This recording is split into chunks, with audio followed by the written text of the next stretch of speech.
Couple of hours ago, it was reported that Patrik Laine has requested a trade out of Columbus, and Don Waddell and the Columbus Blue Jackets have obliged. So I want to know from you, should the Winnipeg Jets trade for Patrik Laine? I mean, I know that there's going to be some of you out there that are just excited to see the GOAT man back in Winnipeg. You bought that $50 jersey from Winners with Laine on the back, and you want to put that to good use. Personally, I don't think that this trade would ever really happen. Maybe Kevin Cheveldayoff kicks the tires for a brief moment.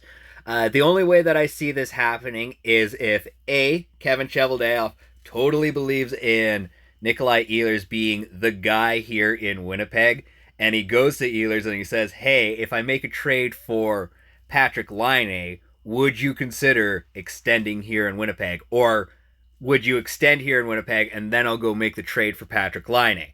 And that's a pretty risky take. Like, Laine and Ehlers are, they've been delicate the last few years. I know that Ehlers played all 82 last year, but we can look at the long-term history. And Laine hasn't played more than 60 games in a single season for the Blue Jackets. So, glassy players. But mental health, we are going to focus on that. Patrik Laine is not a boob for going to get mental health treatment. That is okay to do. But, let's be serious. Patrik Laine in the NHL Player Assistance Program, that's going to hinder him getting traded a little bit. And what are you going to trade for, a guy who could potentially score 50? Another guy who can potentially score 50 in Kyle Connor, who's been a bit of a workhorse before this injury happened to him.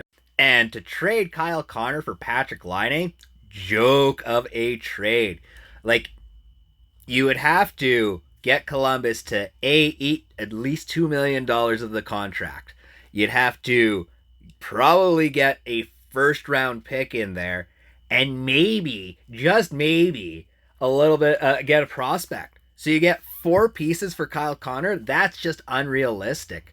And that's the only way I see this being a fair trade. Because, Kyle Connor, the potential is there. He just had a mediocre season due to a bum knee. But let me know what you think. Should the Jets actually trade for Patrik Laine, or is this just silliness?